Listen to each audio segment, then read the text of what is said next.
சொந்தமாக YouTube channel நடத்த வேண்டுமா? நீங்களும் பிரபல ஆங்கர் ஆக வேண்டுமா? உடனே சேருங்கள் Pandey school of journalism. Contact 7388242242. இல்லை ஒரு சாதியை ஏற்றதாழ்வுகள் தீண்டாமை கொடுமையால் புறையோடி போயிருந்த சமூகத்தில் தன்னுடைய அளப்பரிய அறிவாலும் ஆற்றலாலும் அதை மாற்றுவதற்கு அரும்பாடாற்றிய பெருந்தகை எங்களுடைய பாட்டாளர் அயோத்தியாச பண்டிதர்.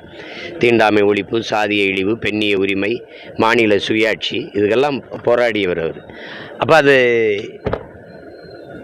அந்த பெருமகனாரினுடைய கனவு. அவர் தான் பகுத்தறிவு பாட்டனார், உண்மையிலே பகுத்தறிவு பெரியார் அவர் தான். அப்போ அந்த பெரியாரின் பெரும்புகள் போற்றுவது ஒவ்வொரு தமிழ் மகனினுடைய பிறவி கடமை. அதனால அவருடைய நினைவு தினத்தன்றிருக்கு அவருக்கு வணக்கத்தை செலுத்தி, அவர் கொண்டிருந்த ஒரு கனவுன்னு இருக்குது, அவர் நினைவை போற்றி அவர் கனவை சுமந்து பயணிக்கிறோங்கிற உறுதியை இருக்கிற நாள் இந்த நாள். அதற்காக அவருக்கு மலர் வணக்கம் செலுத்தி நாங்கள் செல்கிறோம்.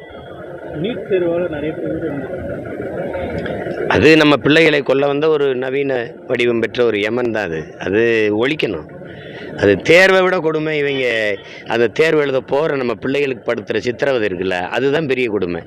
தலைமுடியை விரித்து விடு, உள்ளாடைய கலட்டு, மூக்குத்திய கலட்டு, தோடை கலட்டு, தாலியை எடுத்து வை, இந்த பூநூலை கலட்டு, இடுப்பு இடையில வச்சு அருணாக்கொடியை கலட்டு, இதுக்கெல்லாம் விட்ட கொண்டு எழுதிட முடியும்னு இந்த சமூகம் நம்ப சொல்லுது பாருங்கள். இவ்வளவு அறிவு வளர்ச்சி. அது அங்கே கண்காணிப்பு கருவி இருக்குது. மேலாளர்னு ஒருத்தர், சூப்பர்வைசர்னு ஒருத்தர் பார்க்குறாரு, நின்று பார்வையிடுறாங்க. அவங்கெல்லாம் என்ன பார்த்து எழுதும்போது தடுக்க மாட்டாங்களா? சொல்லுங்கள், இது எப்படி இருக்கு பாருங்க. இந்தியாவில் எல்லா மாநிலத்திலும் தான் நீட்டுது. அந்த மாணவ பிள்ளைகளெல்லாம் இவ்வளவு சித்திரவதை பண்ணுறது இல்லையே, எங்களை மட்டும் ஏன் எப்படி கொடுமைப்படுத்துறீங்க? அது ஒரு கொடுமை. அது மொத்தமாக சேர்ந்து ஒழிக்கணும்னு நான் நினைக்கிறேன்.